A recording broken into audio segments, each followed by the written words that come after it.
l'attitude de ceux qui voulaient me vitrifier et qui aujourd'hui, au moment où je vous parle, ont des bracelets.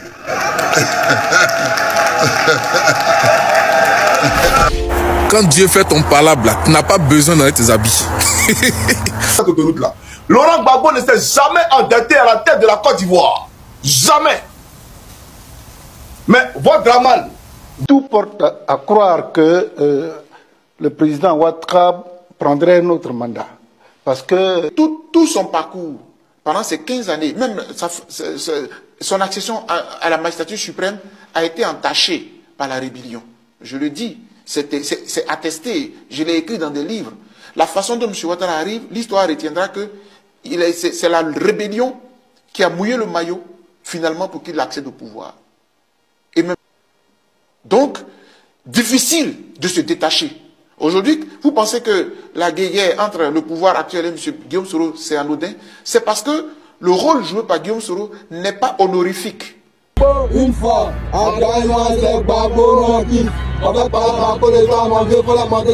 je comprends pas les gens. Vous créez les conditions des troubles. Vous obligez même les gens qui n'ont pas envie de se battre, vous les obligez à se battre. Il y en a qui croient qu'ils ont la science infuse.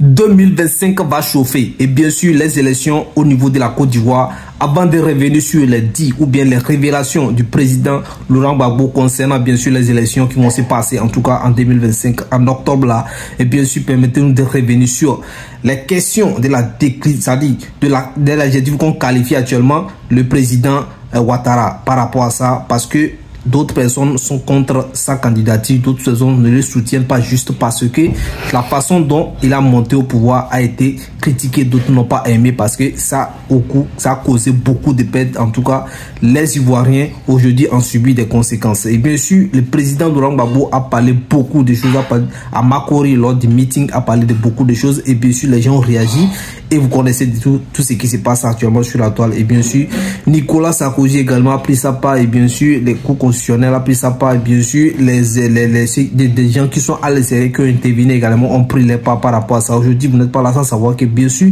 Nicolas Sarkozy est en procès actuellement et actuellement il a un bracelet, bon je crois, qui sera condamné, bon, selon les informations qui sont tombées actuellement, peut-être 3 ans, mais alors il sera en prison. Pendant que Laurent Gbagbo dit qu'il a passé par tout ça là, aujourd'hui elle est là tranquillement en train de chercher à monter, à briguer autre mandat. Donc, ça ne convenait pas à certains ici et à certains dehors. Ils sont allés prendre le président du Conseil constitutionnel au Ghana, où il était parti, ils l'ont ramené et ils lui ont demandé de faire une faute. C'est-à-dire, ils lui ont demandé de proclamer un non-élu élu. Or, c'est une deuxième faute parce que le Conseil constitutionnel n'a pas le droit de proclamer 2 résultats sur une même élection. C'est écrit dans la Constitution. Mais pourquoi tout ce tralala? Pourquoi? Pourquoi?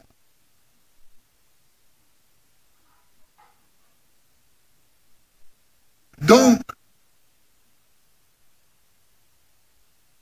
si on veut étudier les élections de 2010, y compris les attitudes de ceux qui voulaient me vitrifier,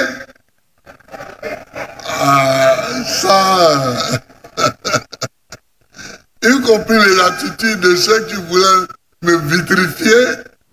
Pour quelqu'un qui vient de la communauté internationale, qui est un internationaliste, qui est un grand banquier du monde reconnu comme tel. Donc, dans son parcours, c'est une tâche. Moi, je fais une lecture plate. ne m'en voulez pas, c'est un intellectuel qui parle. J'analyse les situations froidement. Il faut qu'on accepte que je fasse cette analyse-là, parce que sinon c'est... Ça coule, ça devient comme c'était bien sûr EDTB, en tout cas au niveau du pays actuellement, vous savez. Ces challenges au niveau de la Côte d'Ivoire, ça revient toujours. Eh bien, on reste jusqu'à la fin, on revient pour en décortiquer. Moi j'ai une question. Si Gbagbo n'est pas sur la liste, comment faire pour les élections? Je ne suis pas pessimiste, je suis quelqu'un de très optimiste. Et je pense que le président Laurent Gbagbo sera sur la liste électorale. Ça, c'est un. Il sera sur la liste électorale. Ça, c'est un. Deux. Au pire des cas, il ne faut pas poser directement la question de si Gbagbo n'est pas sur la liste électorale. Il ne faut pas fuir les responsabilités de citoyens. Bien sûr, les gens en parlent, que ce soit la société civile, que ce soit les partis politiques, que ce soit bien sûr, en tout cas les citoyens simples, ou bien les politiciens, ou bien tous les journalistes, on en parle. Bien sûr, les élections qui s'approchent, et bien sûr les candidatures, ceux qui sont sur la liste électorale, ceux qui n'y sont pas, et bien sûr les pères du PPACI, les gens du président Laurent Gbagbo estiment qu'ils ont encore, en tout cas, la possibilité de rester, ou bien de briguer, ou bien de participer à cette élection avec les candidats. Est-ce qu'ils ont un plan B? Pour le moment, ils n'ont pas donné les plans B, donc ils sont confiants et ce qui reste en moins quelques mois, mais leur président serait sur la liste électorale, c'est ce qu'il dit. Alors, le président Laurent Gbagbo, avant de continuer par parler de tout ça, il est revenu tout ce qui s'est passé dans les élections 2010 parce qu'il pense que c'est au bout des anciens codes qu'on tisse les nouvelles. Donc, bien sûr, ce qui s'est passé au niveau des à Côte d'Ivoire en 2010 n'est pas passé inaperçu, bien sûr, parce que jusqu'aujourd'hui, il y a des gens qui en parlent, il y a des gens qui ont subi des choses. Je vous ai dit qu'il y a d'autres personnes qui sont contre le président Alassane Ouattara juste parce qu'ils pensent que le président Alassane Ouattara est monté au pouvoir avec des armes. En tout cas, l'artiste, bien sûr, Aïcha Koné a parlé, il dit que non, c'est lui, il n'est pas avec la vision. Vous savez, c'est une actrice, une très grande artiste qui est très proche du président Laurent Gbagbo actuellement, comme vous le voyez dans les images, comme vous l'avez vu aussi. Bon, on a posé la question à savoir pourquoi est-ce qu'elle n'est pas avec le président Ouattara et qu'elle est avec le président Laurent Gbagbo. D'abord, cousin, il comprend, il sait, il connaît la qualité du président Ouattara, mais la façon dont il est monté au pouvoir, cette crise a causé beaucoup de tort à elle, qu'elle a subi des conséquences jusqu'aujourd'hui. Voilà un exemple que je vous donne très clair avant de continuer. Vous savez, le président est revenu sur les histoires de tout ce qui n'a pas été bien fait pour les élections 2010, ce qui s'est passé, tout ça là, les Syriens qui est venu, la France qui est rentrée, donc les gens n'ont pas respecté la loi, ils ont ramené la guerre pour récupérer le pouvoir, donc il a parlé de tout ça, revenu sur tout ça.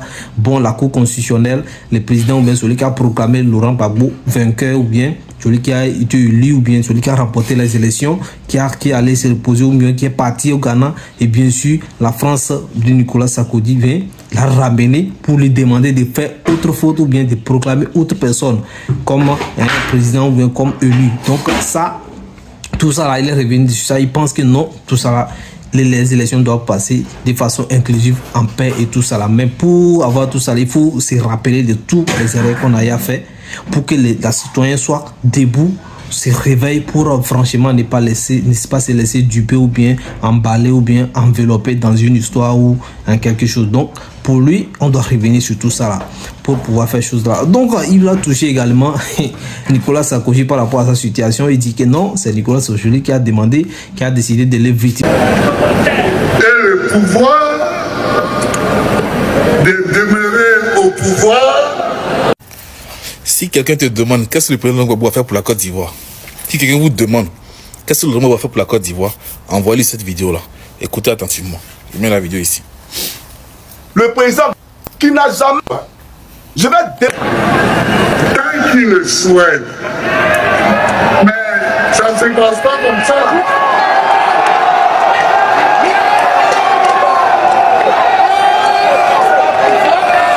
Ça ne se passe pas comme ça.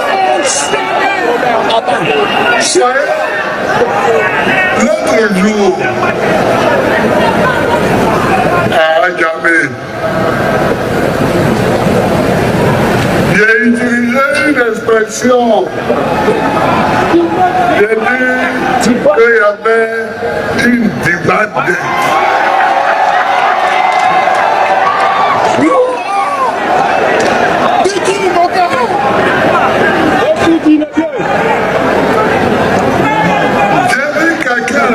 l'occasion s'exciter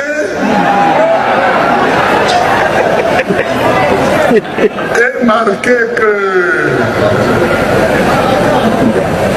ce n'était pas correct de ma part de parler ainsi. Je voudrais lui dire à cette personne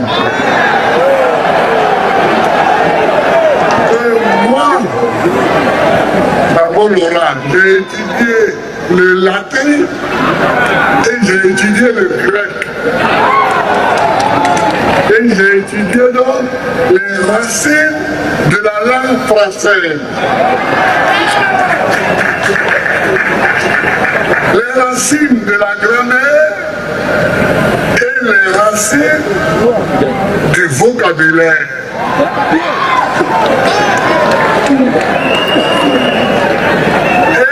Et si cette personne vit assez longtemps, elle verra un jour dans le Larousse le mot Diba.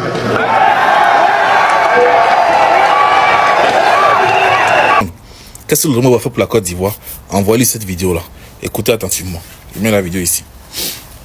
Le président qui n'a jamais... Je vais démontrer par A plus B que M. Gbagbo Laurent, qui n'a jamais été économiste, qui n'a pas fait d'études d'économie, qui était un historien, le président Gbagbo a géré la Côte d'Ivoire mieux que Dramane l'économiste après lui-même. Avec les preuves documentaires à l'appui. Peut-être qu'on fait une vidéo de 1h30, il n'y a pas de problème. J'espère que vous êtes prêts. Donc asseyez-vous, on va commencer la vidéo. Alors, refusez d'être des moutons, s'il vous plaît. Voilà. S'il y a un mouton à côté de vous, il faut vous en éloigner. Voilà. Parce que les moutons du LDL, il ne faudrait pas qu'ils vous contaminent. On ne sait jamais. Il nous avait promis, en congrès, réunis, c'est-à-dire les deux chambres du Parlement réunies, il a dit en 2020, je suis fatigué, j'ai fait 2 mandats, je me repose. Même si la Constitution me permet, là encore il y a débat, mais... Et maintenant, il cherche quoi dans l'histoire de la Côte d'Ivoire? Bien sûr, il a son pays. Maintenant, lui cherche quoi? Pourquoi il veut décider de ce qui doit se passer pour les Ivoiriens dans les pays là? Donc, il n'aimerait pas qu'il y ait encore cette histoire-là. Bon, les gens doivent apprendre des conséquences aujourd'hui. Parce qu'aujourd'hui, Nicolas Sarkozy aussi n'est pas dans une bonne position. Il est en procès. Il est, de toute façon, je peux dire ça, en prison. Vous voyez, non, il a parlé de bracelets, il parle bien sûr de Nicolas Sarkozy. Vous voyez, donc il a cité tous ces genres de choses là pour dire que Dieu est toujours de son côté. Dieu connaît, Dieu est toujours celui qui a raison. Donc il pense que lui, il a raison. Voilà, je vous assure les faits, je vous pose les faits. Vous avez le droit de donner votre avis dans les commentaires, que vous soyez des PPAC, des RHDP ou bien des PDC ou bien des COGEP. Vous avez le droit de donner votre avis. Et bien sûr, cette histoire de sinon sur la liste électorale aujourd'hui, il n'a pas oublié ça aussi parce que il demande pourquoi est-ce que les gens sont là. Ils pensent que non et ils seront là-bas éternellement. Ils seront là-bas, c'est eux qui décident de ce qui va se passer dans les pays, de qui va diriger le pays éternellement. Ils pensent qu'ils seront toujours là. Et d'autres estiment que non, si bien sûr les RHDP ne veulent pas quitter le pouvoir parce qu'ils pensent que non, lorsqu'ils vont quitter, c'est d'autres personnes qui estiment ça. Bien sûr, d'autres Ivoiriens qui pensent ça. Non, lorsqu'il va quitter le pouvoir, peut-être ils pensent que non. Les gens, je pense que non, ils seront condamnés, ils seront poursuivis pour certaines choses, comme ça se passe actuellement, peut-être avec le président Nicolas Sarkozy de la France. Voilà, un ancien président, même après des années, qui se retrouve confronté à se défendre devant la justice de son pays. Bon, voilà. D'autres disent que non, c'est pour cela qu'ils ne veulent pas quitter le pouvoir, parce que lorsque vous êtes au pouvoir, vous savez certaines possibilités, vous avez certaines décisions que vous pouvez prendre pour vous protéger. Donc, pour vous attaquer, même c'est compliqué. Donc, là, d'autres pensent que c'est des raisons. Mais le président de l'Angola vous dit que non, c'est eux qui pensent qu'ils sont éternels, qui sont là, qui peuvent décider tout.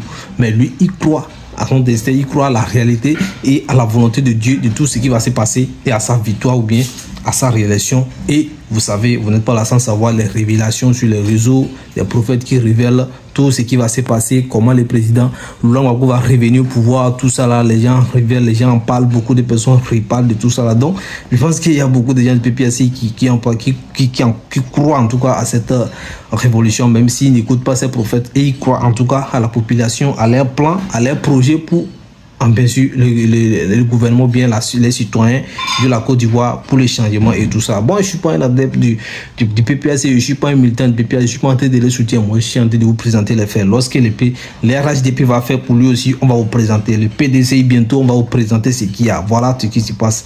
Donc le président pense que non, le président Laurent Gbagbo pense que non, il va revenir et que ceux qui sont au pouvoir n'ont pas. Il a dit en 2020, je suis fatigué, j'ai fait 2 mandats, je me repose. Même si la Constitution me permet, là encore il y a débat, mais je me retire. Mieux, il a désigné son candidat. Malheureusement. Malheureusement, son candidat est décédé. À la limite, je n'étais pas d'accord avec le président Macron. Quand il a sorti l'expression, c'est un cas de force majeure. Parce que la démocratie et la loi n'a pas de cas de force majeure. La loi, c'est la loi. Mais on a été obligé de violer notre loi pour que M. Ouattara fasse un 3e mandat. Et je me suis opposé quand même au 3e mandat. J'estimais qu'il était anticonstitutionnel. Mais on peut le lui concéder. Parce que de bonne foi, il avait désigné son successeur. Mais aujourd'hui, quel est l'argument qu'il a? Mais il n'a pas désigné son successeur, ça veut dire qu'il se sent encore non, dans la posture de poursuivre. Il va nous dire, oui, mais la Constitution autorisait, etc. Oui, mais dans ce cas, c'est le même Ouattara qui avait dit, si eux, ils sont candidats, j'ai décidé de me retirer. Mais s'ils sont candidats, alors ils seraient candidats. Mais eux, ils ne sont plus là. Non seulement Bédié est décédé, que Dieu ait son âme, et M. Gbagbo, ils ont tout fait pour que Gbagbo aussi soit désigné. Pour le soustraire. Bon, non, même s'il est soustrait, son parti l'a désigné comme un candidat. Oui, mais il ne va pas être candidat en 2020 là. Il était soustrait, nous on a soutenu sa candidature, mais c'est allé où? Donc moi je pense qu'il faut être réaliste aussi, parce que la politique, c'est aussi être réaliste. Les faits sont... Si vous voulez qu'on fasse encore la guerre, ben dites-le nous. Mais si vous ne voulez pas qu'on fasse la guerre, soyons réalistes. M. Ouattara a fait 3 mandats, avec ou sans notre avis, sans notre volonté. Pour moi, c'est de trop. Là, c'est bon. Et puis, en se retirant, il nous règle le problème de Laurent Gbagbo, qui est aussi en droit de demander, d'ailleurs même la Cour africaine des droits de l'homme et des peuples a demandé qu'il soit réinscrit sur la liste électorale. M. Ouattara a dit non. Et que son pays est souverain, qu'il ne va pas accéder à cela. Les deux sont toujours exclus, hein. Blé Goudé. Exactement. Ils sont toujours exclus. Voilà, donc pour moi, dans l'hypothèse où M. Ouattara insisterait pour faire un 4e mandat, mais il serait bien obligé de faire une élection inclusive, laquelle permettrait à tout le monde, M. Laurent Gbagbo, M. Blé Goudé, M. Guillaume Soro, et tout le monde de candidater. Parce que je ne peux pas concevoir que le président ait quelque part, d'une façon ou d'une autre, éliminer, écarter les autres, à part le président Bédié qui est décédé, et puis être candidat unique, à la limite. Pour moi, c'est pas fait pour ramener la paix dans ce... Une possibilité de décider de quoi que ce soit. Que les élections, là, il se bat pour que les élections soient claires, limpides, hein, et démocratiques. Ouais, non, donc, il faut des élections comme ça pour qu'ils puissent, en tout cas, pour qu'on décide, pour que les meilleurs, celui que le peuple va choisir, puissent gagner. Maintenant, on pose la question, donc, si on n'arrive pas à accepter le président Laurent Gbagbo comme candidat, qu'est-ce qui va se passer? Les gens, les réponses des militants ou bien de ceux qui sont avec le PPAC, ils disent que non.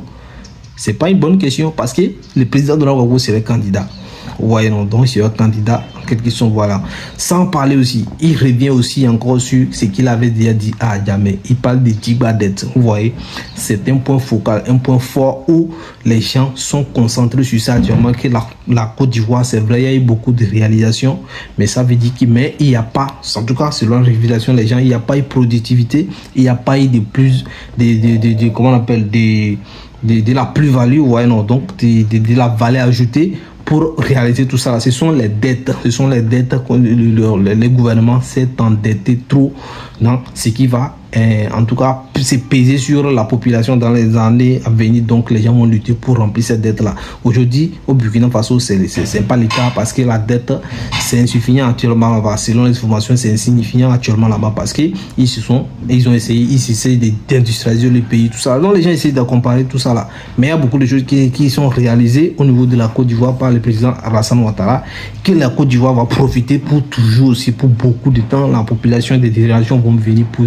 profiter contre la ville, elle est belle. Abidjan c'est clair, bien sûr les ponts, les routes, tout ça là, je pense que c'est bon aussi, mais les RHDP ou bien, pardon, les PDCI et bien sûr les opposants, je dis, pensent que c'est trop. Il y a trop de dettes. C'est vrai, il y a les routes, mais la population a faim. Tout ça là, ce n'est pas bien.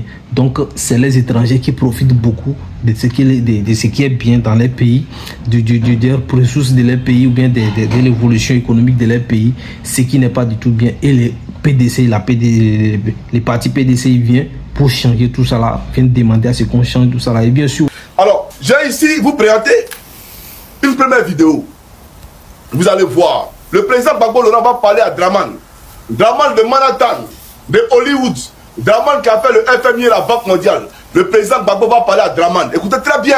La vidéo a commencé. C'est parti. Quand il vend son pétrole, là, avec le bénéfice du pétrole, il est allé construire le palais des députés. Avec le bénéfice du pétrole, du café cacao, etc., avec nos propres ressources, il a construit son goudron. L'autoroute du Nord qu'il est en train de faire jusqu'à Tabo, là, d'accord? Cette autoroute-là, c'est à partir des ressources propres ivoiriennes qu'il a construit, bien entendu, cette autoroute-là. Laurent Gbagbo ne s'est jamais endetté à la tête de la Côte d'Ivoire. Jamais. Mais votre Draman Ouattara, parce qu'on parlera de Draman, toutes les réalisations dont tu parles, mais ce n'est pas sorcier. À partir de quelles ressources Draman Ouattara a réalisé ça? Viens nous dire. Ouais.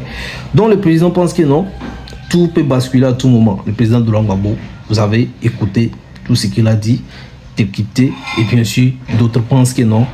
Les pouvoirs du président Alassane Ouattara est entaché par, bien sûr, également cette rébellion, tous ces choses-là. Il y a d'autres personnes qui ne sont pas d'accord. Il y a d'autres aussi qui pensent que non, que ce soit le président Laurent Gbagbo, le président Alassane Ouattara, ils doivent laisser la place à la jeunesse. Et bien sûr, le PPAC n'est pas d'accord dans cette histoire parce qu'il pense que non, le président Laurent Gbagbo a les droits, il doit réclamer son droit parce que c'est une obligation, on doit lui donner pour être président ou bien candidat d'abord. Et après, on verra ce que le peuple va choisir. Donc, je ne veux pas parler sans parler aussi de cette popularité que moi j'ai vue dans les images derrière le président Laurent Gbagbo. C'est vrai. Je vois. C'est vrai, peut-être que les RHDP n'ont pas encore commencé véritablement à mobiliser ses compatriotes ou bien ces gens de jury, mais à voir partout le président Laurent Gbagbo, vous allez voir, il y a une grande popularité. Malgré son absence, tout ça là, il y a beaucoup de populations, il y a beaucoup de citoyens qui le soutiennent, qui sont là, ces mythes qui sont remplis, tout ça là. Donc le débat n'est même pas à ce niveau-là. Donc, chers frères et sœurs, vous voyez, le président pense que non. Aujourd'hui, ceux qui l'ont mal jugé, aujourd'hui sont en train de subir, à parler de Max Sarkozy, à parler de tous ces gens pour cela. Et ils pensent qu'il y a d'autres aussi qui vont rentrer dans le jeu. Donc, chers frères et sœurs, eh bien, si ça peut tourner à tout moment, maintenant, vous voyez la position, bien sûr, de Charles Blé-Goudé, vous voyez la position de Guillaume Soro. Maintenant, vous voyez la position du président Alassane Ouattara, le président de Laurent Gbagbo Koudou et les positions de Nicolas Sarkozy qui voulait les vérifier. En tout cas, chers frères et sœurs, merci pour votre attention. N'oubliez pas, donnez votre avis et surtout partagez cela. On reste ensemble pour se connecter. Beaucoup d'autres vont venir concernant les candidatures, concernant bien sûr la nationalité du président Tiam. On revient pour en décortiquer.